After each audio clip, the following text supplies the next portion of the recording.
దేవుడు మంచివాడైతే తన పిల్లల్ని ఎందుకు నరకంలో తీసుకెళ్ళి పడేస్తాడు కదా. మరి ఈ విషయం గురించి చాలా క్షుణ్ణంగా పరిశీలిద్దాం, తెలుసుకుందాం. ఇది ఒక మహా గొప్ప దైవజనునికి వచ్చిన గొప్ప దర్శనం.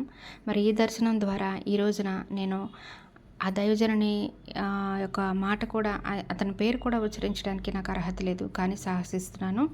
మరి దేవుడు నాకు ఇచ్చిన మహాకృపను బట్టి. ఆయన ఎవరో కాదు, సాధు సుందర్ సింగ్ గారు.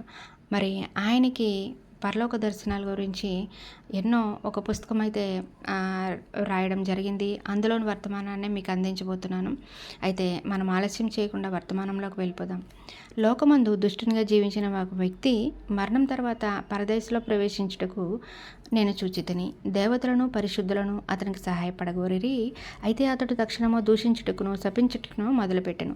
దేవుడు కేవలం అన్యాయస్తుడు. మీ వలె ముఖస్థుతి చేయు బానిసల కొరకే ఆయన పరలోకమును సృష్టించెను. మిగతా మానవ కోటి ఆయనకు నరకంలోనికి నెట్టివేయుచున్నాడు. మీరు ఆయనను ప్రేమమేడని పిలుచున్నారు అని చెప్పాను. అందుకు దేవదూతలు, దేవుడు నిశ్చయముగా ప్రేమ స్వరూపిగా ఉన్నారు. మానవుడు తనతో కూడా సంతోషకరమైన సహవాసంలో ఎల్లప్పుడూ జీవించు నిమిత్తమే ఆయన మానవుని సృష్టించును. కానీ తనకు అనుగ్రహింపబడిన వివేచన, స్వేచ్ఛ, మొండి స్వభావం బట్టి దూరమైన నరకమును చేసుకొనిరి.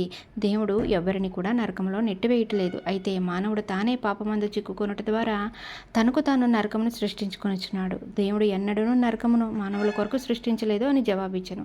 అంతలో అతి మధురమైన ఒక ప్రధాన దూత స్వరము పైనుండి వినబడెను. ఈ మనుష్యుని పరలోకమునకు తెచ్చుటకు దేవుడు ఉత్తర్వు ఇచ్చియున్నారు అను మాట వినబడినప్పుడు ఇద్దరు దూతల ప్రోద్బలంతో అతడు ముందుకు సాగెను. అయితే పరలోక ద్వారమును చేరినప్పుడు అతడు పరిశుద్ధత, ప్రకాశము, మహిమతో నిండిన ఆశీర్వదించబడిన పరలోక నివాసులను చూచి సహించుకొనలేకపోయాను.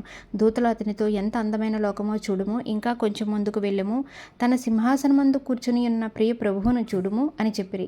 ద్వారము గుండా అతడు చూచెను. నీతి సూర్యుడైన క్రీస్తు వెలుగు పాపంతో మలినమైన అతని జీవితపు అపవిత్రతను బయలుపరిచినందున అతడు వెనుకకు మళ్ళెను. ఎంతో ఆవేదనతో తక్షణము పారిపోసాగాను. అతడు పరదైసునకు పాతాళమునకు గల మధ్య ప్రాంతమందు ఆగకుండా దొర్లించబడిన రాయివలే వేగంగా తల్లక్రిందులుగా అగాధంలో పడెను. అప్పుడు పరవశము కలిగించు ప్రభు తీయని మాటలు వినబడెను. నా ప్రియ బిడ్డలారా, చూడండి, ఇక్కడికి వచ్చుటకు ఎవరికీ ఆటంకము లేదు. ఇప్పుడు వచ్చిన మనుష్యుని ఎవరు కూడా వద్దు అనలేదు, వెళ్ళిపోమ్మని కూడా ఎవరూ చెప్పలేదు. కానీ అతడు అపవిత్రమైన జీవితము ఈ పరిశుద్ధ స్థలము నుండి పారిపోయినట్టుగా చేసెను. ఎందుకంటే ఒకడు క్రొత్తగా జన్మించితేనే గాని దేవుని రాజ్యము చూడలేడు. యోహాను 3:3. మరి ప్రియ దేవుని పిల్లలారా, మరి ఈ వర్తమానమును నేను చాలా ఫాస్ట్గా చెప్పడానికి కారణము, నాకున్న వీడియో షార్ట్ నిడివి వరకు నేను చెప్పాను. మరి లాంగ్ వీడియోలు ఎవరు చూడట్లేదు కాబట్టి నేను మరి లాంగ్ వీడియోలు చేయలేకపోతున్నాను.